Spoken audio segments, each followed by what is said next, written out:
Hola, ¿cómo están? Vamos a hacer hoy día una clase que va a hablar un poco de lo que son los parámetros estéticos que obviamente tienen relación directa con el tema periodoncia y parámetros estéticos que aplican ahora en lo que ustedes están haciendo como es rehabilitación. ¿Ya? Eh, la idea de esta clase es que tengamos claro algunos conceptos básicos que hay que evaluar en la boca del paciente, en la encía, desde un punto de vista no tan solo, eh, me refiero a funcional, sino ahora que netamente revisemos características quizás estéticas, ¿ya? Que a la larga, si van a haber temas como rehabilitación en zona anterior, son de alguna manera importantes estudiarlas porque nos habla de un equilibrio, ¿ya?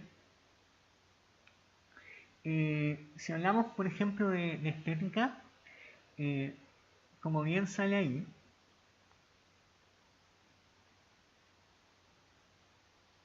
perdona, como bien sale ahí, vemos una imagen que es una foto tomada de internet, la autora Alarcón, ella es chilena, y acá vemos, obviamente, no tan solo tejidos duros, tejidos blandos, vemos márgenes, encía genetilizada, el punteado característico de la encía, la línea mucogingival en esta zona, inserción de frenillos, ¿ya?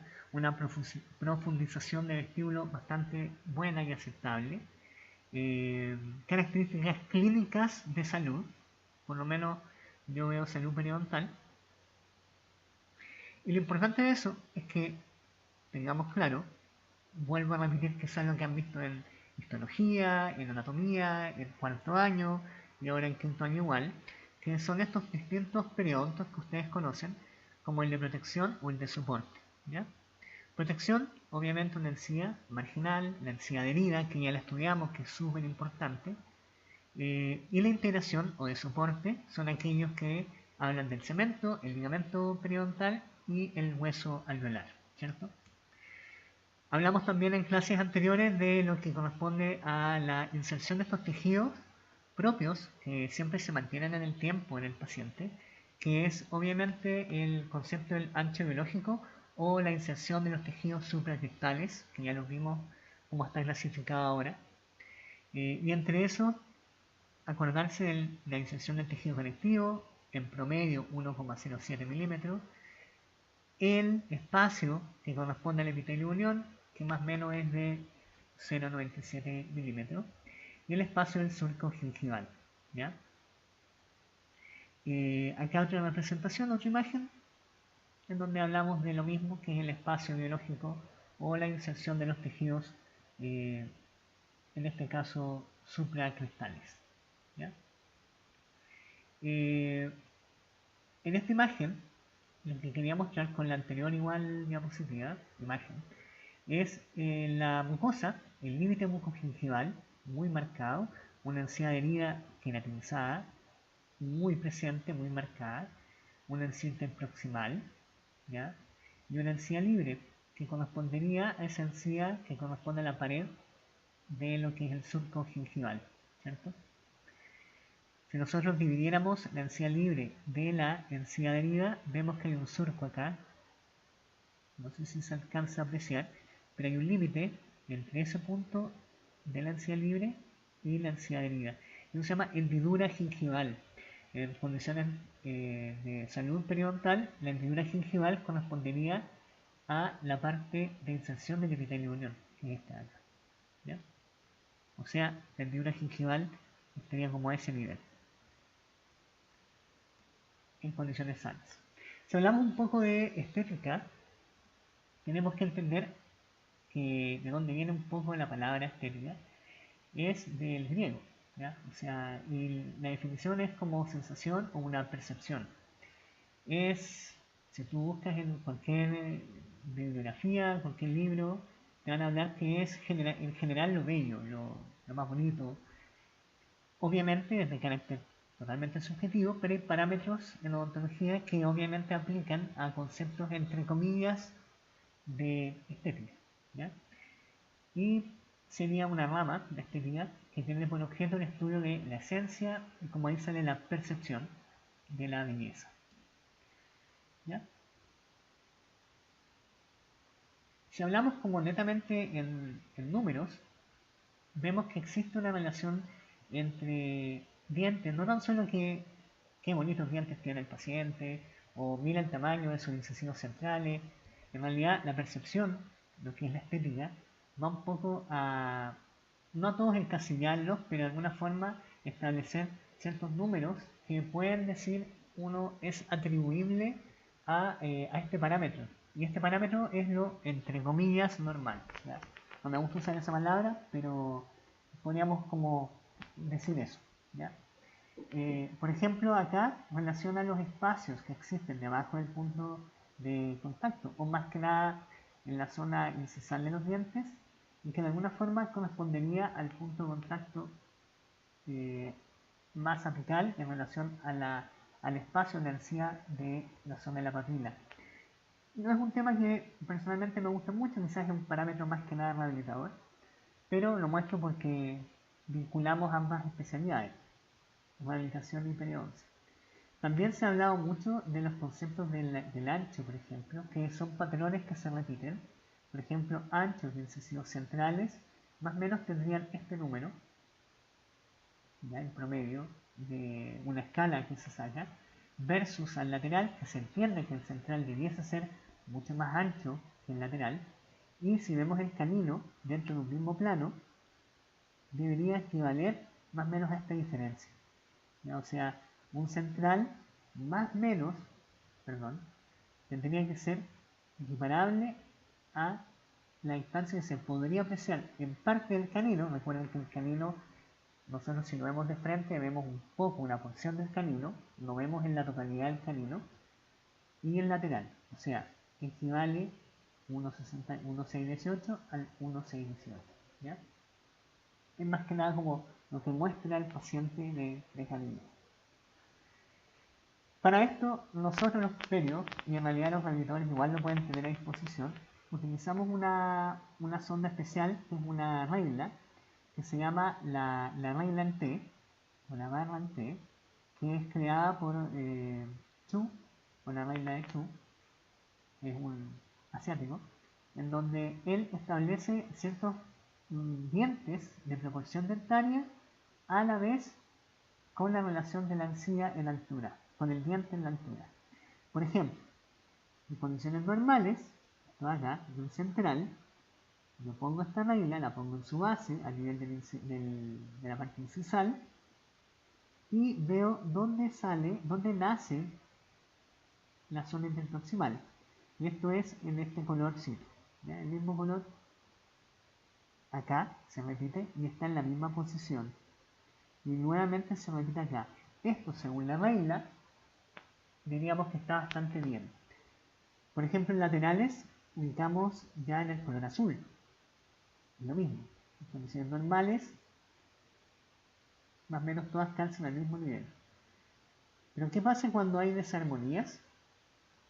Obviamente uno lo notaría con esta regla, en donde, por ejemplo, acá un central, vemos que la parte del cenit, del margen de la encía, está a este nivel, y vemos que en el ancho debiese estar a este nivel, pero lo tenemos al otro, a la inversa. O sea, según esta regla, esta está bien, esta está bien, y esta está corta. O sea, el diente está al borde. ¿Ya? Estos es objetivo, en cierta manera.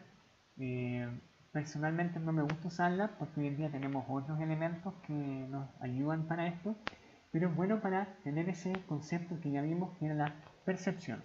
¿Ya? O sea, percepción en este caso lo podríamos obtener con esta regla. ¿Ya? Hoy en día igual tenemos a disposición el Digital Smile Design, que lo habíamos conversado en una clase anterior, en donde a través de una foto y modificaciones quizás digitales que tengamos y apliquemos con un programa, podemos establecer longitudes ideales, anchuras ideales, Y más o menos eso nos corregiría la posición del margen de la encía. ¿Ya? Eso se lleva la imagen a una escala, se proyecta, se mide todo digital y esto se traspasa más adelante a unas carillas o coronas digitales, todo en el computador, se prueba en el computador y se puede llevar a una guía quirúrgica que lo estudiamos en la clase pasada y se hace la cirugía correspondiente. Una gingiectomía, una osteotomía, ahí lo vamos a, dependiendo de lo que se quiera eliminar. ¿Ya? Para hablar un poco de estética periodontal, no tan solo vemos encía, sino analizamos la sonrisa, porque es algo súper relevante en periodoncia y en odontología. Quizás la sonrisa más conocida por todo es la Mona Lisa. Y la sonrisa, lo importante que tenemos que tener claro es que muestra, obviamente, en condiciones normales, vuelvo a decir comillas normales, debe mostrar encía y diente. ¿Ya? Y eso se habla más o menos en base a la línea del labio. Hay dientes, hay personas que muestran nada de encía, nada de tejido rosa, solamente muestran dientes. Y ahí se habla de que muestra el paciente en una línea del labio baja o una sonrisa baja, mostrará 3/4 de corona dentaria. En cambio en la media, mostrará dientes y a su vez papilas. En cambio en la alta, en la sonrisa alta, va el paciente a mostrar no tan solo dientes, sino gran parte de encía. Y se habla más o menos de 3 milímetros o más de tejido blando que el paciente va a mostrar en esta sonrisa alta. En estos casos, ejemplo, la sonrisa baja, la sonrisa media y la sonrisa alta. ¿Ya? Muestra bastante encía, más o menos, más que nada papila, y acá nada de encía, 3/4 de diente. También hablamos un poco dentro de la sonrisa de lo que corresponde a la línea de la sonrisa, pero desde el punto de vista del labio inferior. Y vamos a darnos cuenta de que, por ejemplo, el labio puede darnos una imagen súper horizontal, una línea súper plana, por decirlo así, y en otros bastante curva. Generalmente esta está relacionada a pacientes tratados en ortodoncia, generalmente tienen esta curvatura, que es una curvatura más normal. Otra cosa a evaluar es el concepto de la papila. ¿Ya? La papila, quizás lo importante acá es establecer cuándo se altera la papila. Y ahí tenemos este concepto de teloneras gingivales, que lo conversamos en una clase pasada, pero es ese espacio que se produce interdentario, ¿ya? En esta zona de la papila. Generalmente se altera y se producen estas teloneras, o estos espacios o triángulos negros, en un tercio de la población adulta. Obviamente son poco estéticos y si lo llevamos a la parte funcional, produciría en cierta manera empaquetamiento y obviamente afectarían por ende al periodonto. Estos generalmente se producen por secuelas periodontales o invasiones del ancho biológico que nunca fueron tratadas, o también por inserción de frenillos muy profundos, muy hacia coronal, por decir así, y que obviamente esta inserción de frenillo, inserción muscular, va a producir un diastema y por ende este espacio se va a notar mucho más. ¿Cuáles son las principales causas? Hablamos de dos causas en pérdida de papila. Causas absolutas, básicamente por pérdida de soporte periodontal, es decir, hubo afectación periodontal, una secuela periodontal, algún tipo de cirugía ósea, cualquiera esta sea, ¿ya? Desde un alargamiento coronario hasta obviamente una extracción dental como sale acá, pero en este caso le sumamos que sea traumática. ¿Ya? Y también hay causas relativas, por ejemplo un fenotipo, hoy en día se habla de fenotipo o biotipo gingival, forma anormal de los dientes, alguna alteración de anatomía dentaria o algún tipo de divergencia radicular. Dentro del fenotipo, una higienización traumática, obviamente un cepillado muy traumático, sea dental muy traumática, cepillo interproximal muy traumático, puede llevar a igual a un biotipo quizás muy fino a producir una pérdida de papila. Y lo que habíamos conversado, quizás algún grado de restauraciones que sean muy subgingivales, estén en mal estado, desbordantes, y que a la larga no haga ningún tipo de preservación o salud periodontal. Lo que yo les explicaba en la clase anterior era cómo medir o establecer un parámetro normal dentro de lo que son las troneras o espacios o la papila gingival. Norland Interno, en este año, estableció que existe como un protocolo en uno dice que la distancia de la cresta ósea a la papila de la encía debiese ser, ojalá, igual o menor a 5 milímetros. ¿Ya? Si yo tengo menos que eso, lo más probable es que tenga papila, ¿ya? Hasta 5. Pero si tengo mucho más, lo más probable, que es la misma imagen de la clase pasada, si tengo mucho más, lo más probable es que se genere este espacio o este triángulo negro. ¿Ya? Por ende, siempre ojalá respetar esa norma de los 5 milímetros. Si yo no puedo, si el paciente ya perdió tejido periodontal y no puedo volver, quizás puedo levantar el punto de contacto, no alterando la anatomía mucho, la anatomía dentaria, no alterando esta estética dentaria ni la estética periodontal, y bajando la altura voy a cerrar ese espacio negro en mejores condiciones. Cirugías hay, pero el pronóstico nunca es tan bueno. ¿Ya? Troneras gingivales no tan solo vamos a ver y cuantificar en pacientes con dientes, también con implantes. Y debemos respetar ciertas distancias si queremos no tener más adelante troneras o espacios negros. Entre eso se habla de la colocación de implantes, ojalá respetar una distancia entre 2,5 y ojalá 3 milímetros de distancia entre implante e implante. Y la distancia entre implante y diente, si queremos preservar encía, que ojalá sea entre 1,5 o 2 milímetros. ¿Ya? Si yo hago menos que esto y pongo los implantes muy cerca, por ejemplo, voy a perder hueso y por ende voy a perder encía y por ende voy a tener troneras gingivales o estos espacios negros. Y lo mismo si el implante lo coloco muy cerca del diente, obviamente voy a perder hueso, voy a perder tejido blando y por ende voy a tener espacio o pérdida de papila que me va a llevar a un daño estético. ¿Ya? Hay formas, contornos gingivales que son normales, ¿ya?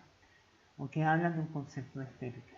Y se habla mucho del concepto del cenit, que es la posición más apical del margen de la encía.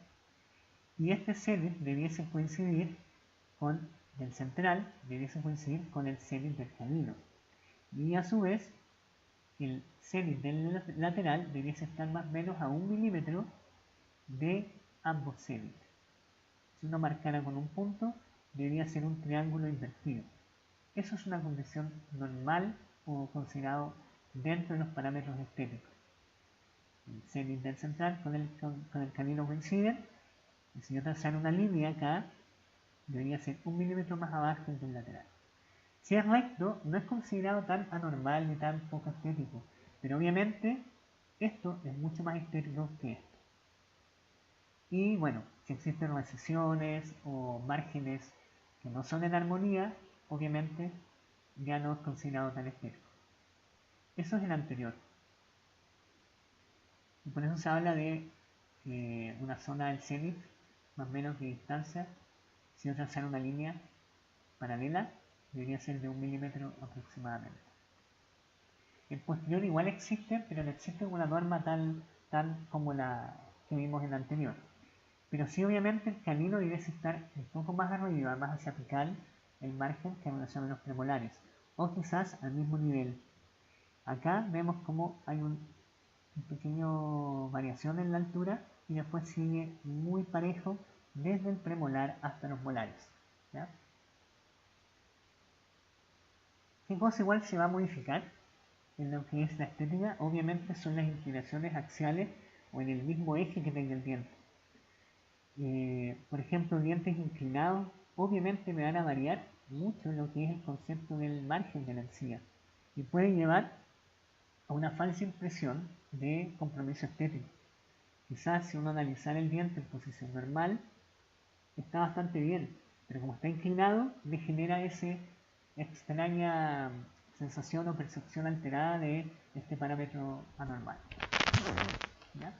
Generalmente sean los laterales que están inclinados y obviamente si hay mayores dientes o alteraciones con inclinaciones, más se va a notar la desarmonía gingival.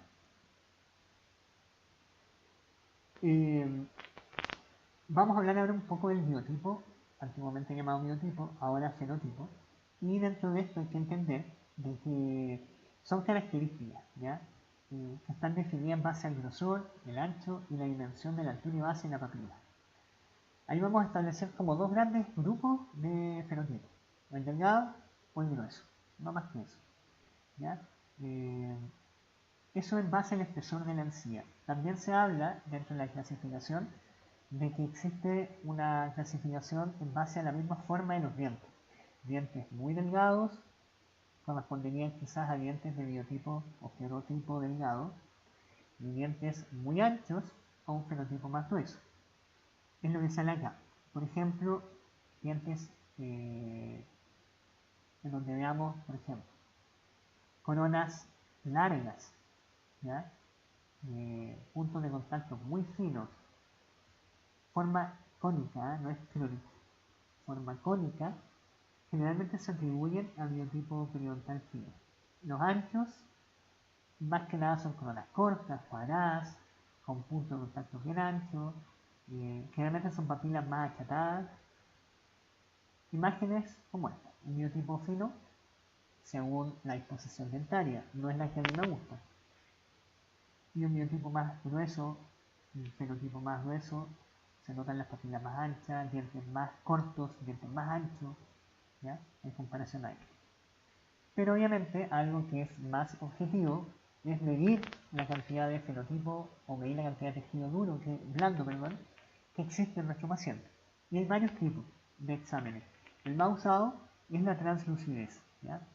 Es si la sonda, yo al introducirla, se transluce o no. Si se ve, obviamente es un biotipo o un fenotipo delgado. Si no se ve, sería considerado grueso, ¿ya? Es súper simple. Por ejemplo, acá se ve o no, lo dejo a su criterio. Ya no se ve, no se transparenta. Si se transparenta, obviamente sería fino. La gran diferencia en milímetros, si uno habla en espesor, uno habla entre 1 a 1,5 de espesor. Menos de 1,5, menos de 1 es biotipo fino, fenotipo delgado. Más de eso es considerado un fenotipo grueso. No existe el término intermedio, aunque muchos autores hablan de un fenotipo intermedio. También tenemos la medición directa, pero para esto obviamente hay que sacar el diente y no creo que eso sea lo ideal. Pero obviamente cuando hacemos extracciones o si queremos rehabilitar algo, tenemos la oportunidad de medir, hagámoslo, porque ahí directamente tenemos la medición del biotipo, el fenotipo. También está esta medición que es el sondaje transgingival. Yo con un instrumento y un tope mido, llego a la cresta ósea y marco dónde está y después mido con una máquina. Obviamente el paciente debe estar anestesiado y no es muy cómoda que digamos. También tenemos mediciones con medidas ultrasónicas, histológicas, pero lo que se está utilizando harto, que tiene bastante buenos resultados, pero obviamente encarece mucho la toma y la medición, porque el paciente paga un combing, para medir eso es como innecesario, pero para estudios, por ejemplo para universidades, para investigaciones, es súper bueno usar el combing para medir tejido fino, tejido blando y duro. ¿Ya? Pero obviamente no es lo que vamos a usar nosotros, vamos a usar nuestra sonda y vamos a ver con el método de la translucidez si es grueso o si es fino o delgado. Otro concepto que vamos a hablar es el concepto de la recesión gingival. Y acá yo voy a hablar un poco de la teoría y vamos a hacer una última clase donde vamos a ver un poco de entrenamiento de recesiones. Y acá lo que vamos a hablar es un poco sobre que entendamos de que existe el concepto primero de recesión, ¿ya? El concepto de recesión, como se habla ahí, son pérdidas de tejido en la región de la encía marginal, la encía adherida, y cuyo margen gingival migra hacia apical. ¿Ya? Migra hacia apical del límite ameno-cementario. Obviamente su etiología es multifactorial. Hay muchos factores que pueden llevar a una recesión gingival. Entre esos hay factores predisponentes y desencadenantes. Los predisponentes pueden ser que el paciente obviamente tenga casi nada de densidad de vida, algunos frenillos que se sienten muy profundos, muy hacia arriba, me refiero hacia coronal, algunas malposiciones dentarias, alteraciones de hueso, penetraciones, dehiscencia, o también tenemos estos factores desencadenantes que pueden ser obviamente el traumatismo por un cepillado que es muy traumático o un cepillo muy duro, alguna enfermedad periodontal, una secuela periodontal, algún tratamiento de ortodoncia. Los pacientes con ortodoncia generalmente tienen recesiones.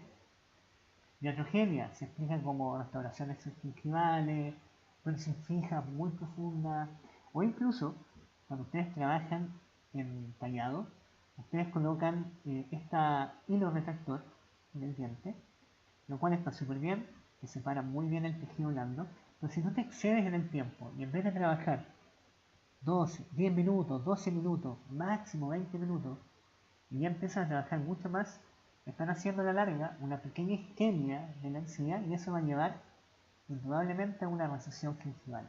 Y pasa de que muchos de ustedes, ya en etapas finales de prueba de corona, por ejemplo, ven que la encía migró hacia apical, o sea, se produjo una pequeña recesión. Y es porque el uso y abuso del hilo retractor, más un elemento para que no sangre, más quizás algún, no sé, algún provisorio mal ajustado, cemento que en la zona quedó, cemento provisorio, y obviamente si hablamos de cemento definitivo, al momento de las coronas definitivas que queden en esa zona, van a ser un agente irritante, que va a llevar a una recesión posterior, a una inflamación y una recesión posterior. Hay varias clasificaciones, quizás la más conocida por todos los dentistas es la de Miller, que es del 85, es súper antigua pero todavía rige. No es la que usamos hoy en día en la clasificación nueva, pero esta tenemos que saberla. Y más que nada lo que hace esto es útil para un poco tener la predictibilidad de los injertos de la cirugía para cubrir este tipo de recesiones. ¿Ya? Se divide en 4 clases, clase 1 y 2, 3 y 4. La 1 y 2 tiene un 100% de predictibilidad, o sea, lo más probable es que en clase 1 y 2 tengamos un 100% de cobertura radicular con algún procedimiento quirúrgico. La clase 3 ya hablamos de un 75% y la clase 4 podríamos tener, pero generalmente es poco probable. ¿Ya?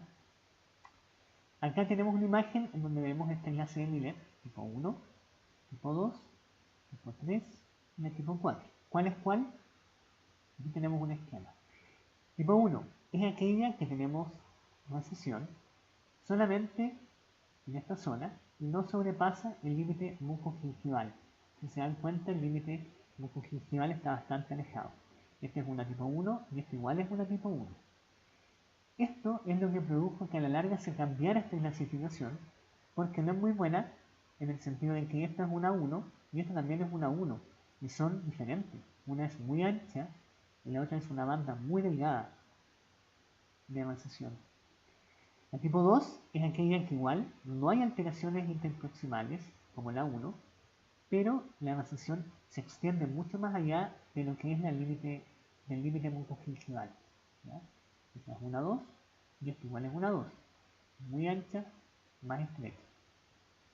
La 3 vemos que igual sobrepasa, pero hay una pérdida ya de tejidos interproximales.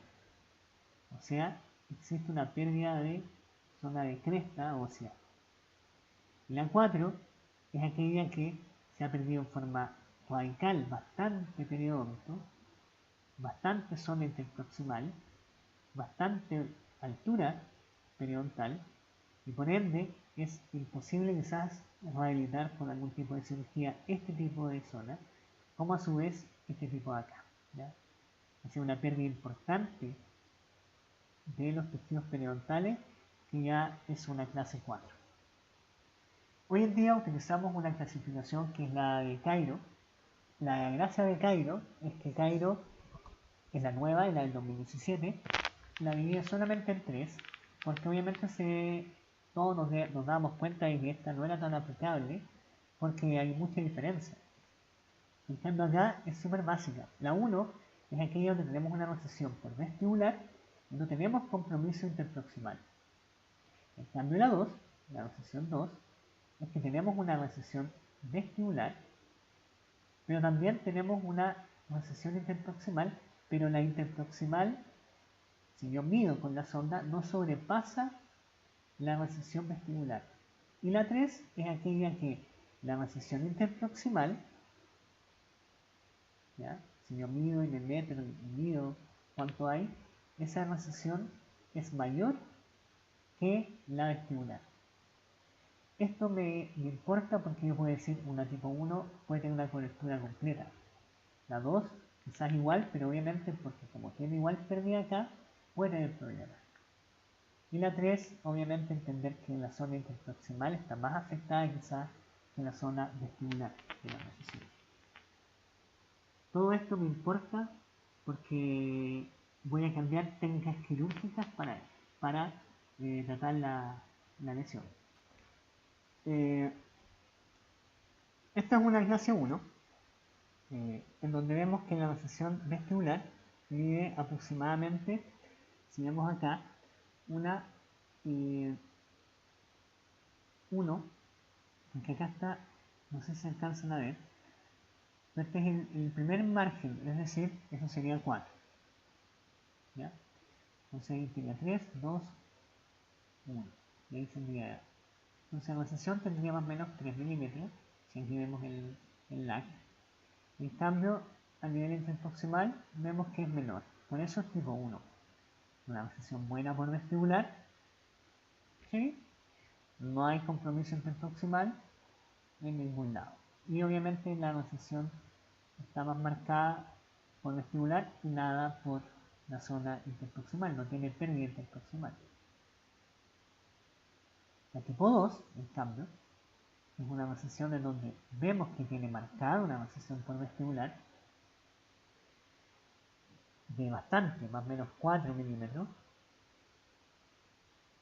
pero también si medimos con nuestra sonda a nivel interproximal, vemos que igual hay pérdida, pero es menor que la vestibular.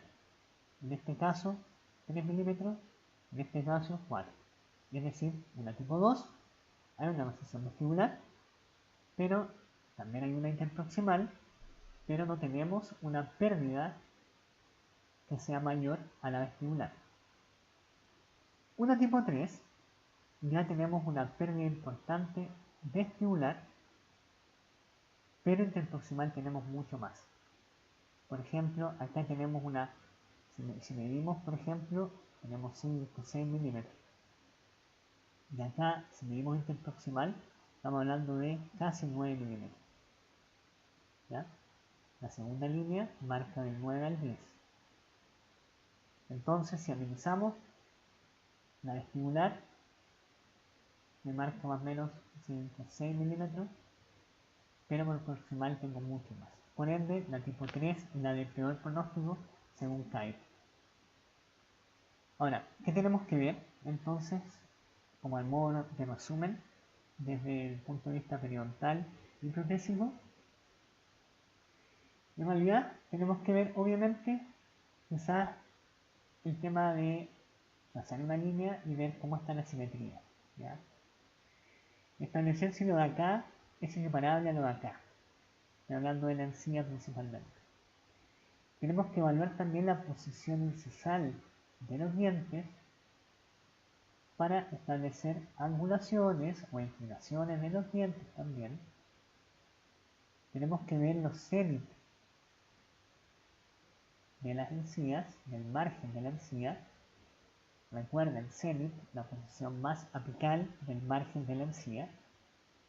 Generalmente se ubica por distal, no en la línea media, sino hacia distal de todos los dientes. ¿Ya? Más o menos a este punto, más acá. nosotros igual estamos usando harto en lo que es como, bueno, análisis de, de implantes, el manejo de conceptos de implantes, el PES, ¿ya? El Pink Aesthetic Score, PES. Y el PES lo dividimos básicamente en base a una escala en 7 parámetros a evaluar. No tan solo evaluamos el diente y el margen de la encía, sino también contorno, simetría, volumen, color. Y cada uno se le atribuye un punto. Es esto, ¿ya? Por ejemplo, la variable similar, papila mesial, ¿está presente o no? ¿Ya? ¿Está ausente? ¿Está incompleta o completa? 2, por ejemplo. Lo mismo la distal. El margen de la encía, ¿cómo se ve? ¿Ya? ¿Existe discrepancia o no discrepancia? El color, el contorno, cómo se ve la parte ósea, el celular, la textura del tejido blando, el color del tejido blando. Y todo eso tiene un punto. Mientras más puntos tenga, obviamente más equiparable a estética o más bonito que otro. ¿Ya? Es un concepto que se ocupa solamente desde el punto de vista de implantología, en donde compara volúmenes de tejido blando en relación a su contraparte de diente. Eso más que nada era la clase de hoy día, era un poco de estética, un poco de establecer ciertos parámetros a evaluar que podríamos vincular de rehabilitación con periodoncia. Periodoncia tiene muchos tratamientos y los vamos a ver un poco en la siguiente clase, va a ser mucho más corta, y vamos a conversar sobre las diferentes alternativas de tratamiento para macizones. Quizás vemos otro tipo de cirugía y lo vamos a estar viendo. ¿Ya? Por ahora me despido, cuídense, que estén bien, nos vemos.